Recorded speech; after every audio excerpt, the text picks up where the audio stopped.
정부의 강력한 규제에도 더 오를 거라는 강남부동산. 이 속에 경제 불평등의 핵심이 담겨 있습니다. 불평등은 보통 근로소득으로 설명됩니다. 2017년 한국의 근로소득은 상위 30%가 70%를 법니다. 나머지가 전체 소득의 30%를 나눠 가집니다. 근로소득과 자산소득을 합쳐서 보면 차이는 더 벌어집니다. 부동산 소득의 68%를 상위 10%가 가져갑니다.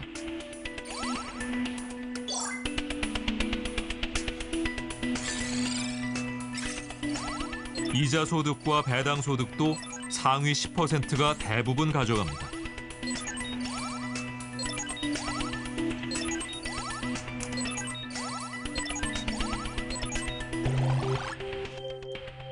자본소득은 국민의 대부분은 거의 없어요.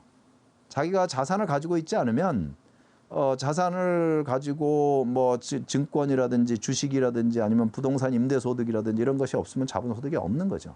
자본소득의 불평등이라고 하는 것은 굉장히 그 격차가 큽니다.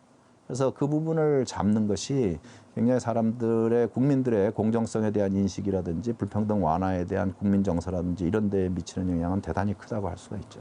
So that means like you're being poor is not because you are lazy or you are not working hard enough. Yeah, it's because Iowa's minimum wage is $7.25 an hour, $7.25 an hour. So, and Bernie believes in $15 hour minimum wage and a union to be able to bargain for other things besides just wages too. 2020년 미국인들이 가장 우려하는 사회 문제는 불평등입니다.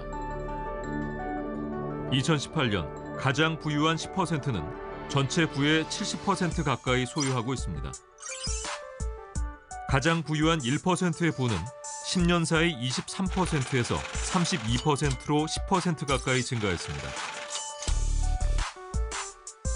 10%를 제외한 나머지 가구들의 부는 도리어 줄어들었습니다. 자산은 없고 부채만 있습니다.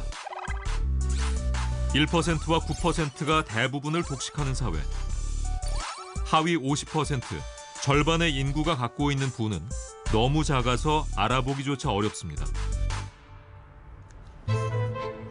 그렇다면 미국에서 상위 1%의 부는 누가 차지하는 걸까요?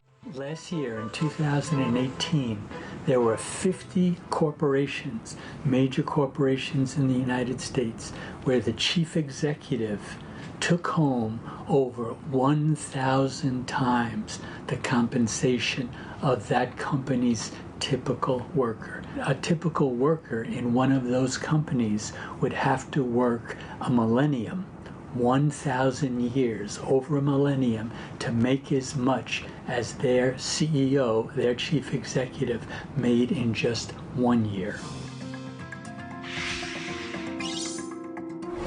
CEO와 직원의 임금 격차가 1000배를 넘습니다.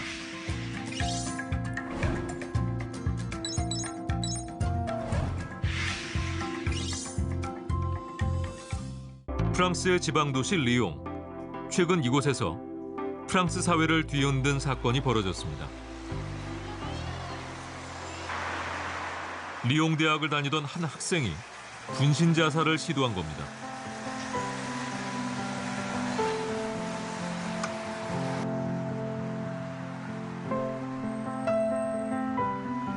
그는 유서를 통해 불평등한 세상을 원망했습니다. Du coup, Anas, c'était un garçon qui était dans notre promotion l'année dernière, en licence du coup de sciences politiques en L2 avec nous. C'est clairement, s'il en est arrivé là, c'est pas par hasard, hein, c'est pas juste parce que c'est une personne, c'est pas juste dû à qui il est, c'est qu'en vrai, ça faisait 3 ans, et c'était compliqué de pouvoir travailler à côté, c'est pas possible quand on a autant de trajets. 프랑스는 대학 학비가 무료지만 기숙사와 생활비는 본인 부담입니다. 프랑스에선 대학 기숙사가 그리 싸지 않아 대부분의 학생들이 쉐어하우스에 삽니다. 앙뚜안은 6명의 친구들과 이 집을 빌렸습니다. 앙뚜안이 친구들과 사는 이 집은 집세만 750유로, 각종 공과금은 따로 내야 합니다. 단열도 안 되는 얇은 유리, 그마저도 깨졌는데 수리를 해주지 않습니다. 둘이 사는 집을 여럿이 공유하다 보니 약점을 잡힌 세입자가 되어버린 거죠. Dans la pratique, c'est la précarité. Dans la pratique, c'est le travail à côté des études, c'est les bourses misérables, c'est le logement insalubre, invivable, etc. Et des institutions qui ne veulent pas répondre. Et quand on regarde du coup l'échec scolaire en France, dans les études supérieures, il concerne principalement les filles et les fils, on va dire de la classe ouvrière. Mais que le domaine dans lequel les inégalités sont les plus fortes, à mon avis, c'est l'inégalité des chances. 잃어버린 20년을 되찾기 위해 아베노믹스로 안간힘을 쓰고 있는 일본. 높은 청년 취업률을 자랑하지만 그 이면에는 또 다른 진실이 있습니다. 취업 빙하기에 젊은 시절을 보낸 이나지 씨는 일본 외곽의 집세 4만 엔짜리 집에 삽니다. 19년째 이 집에 살고 있죠. 일본에선 시간제 노동자를 프리터라고 부릅니다. 그는 지금 프리터지만 동경대를 졸업한 그에게도 번듯한 직장에 다니던 시절이 있었습니다. 그는 하루 12시간에서 15시간 프리터로 일하고 평균 10만 엔을 벌지만 월급의 절반 정도를 월세로 씁니다. 형편이 이러니 변변한 가구 하나 살 돈이 없습니다.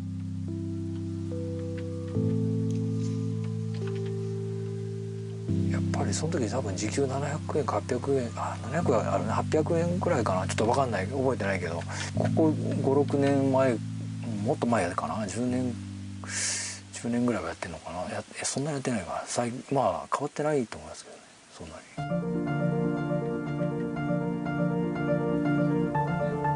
최저 시급 인생.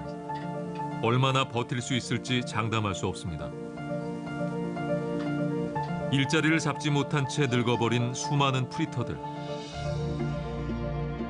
그들은 지금껏 일본 사회가 경험하지 못한 극빈의 노후를 살아내야 합니다.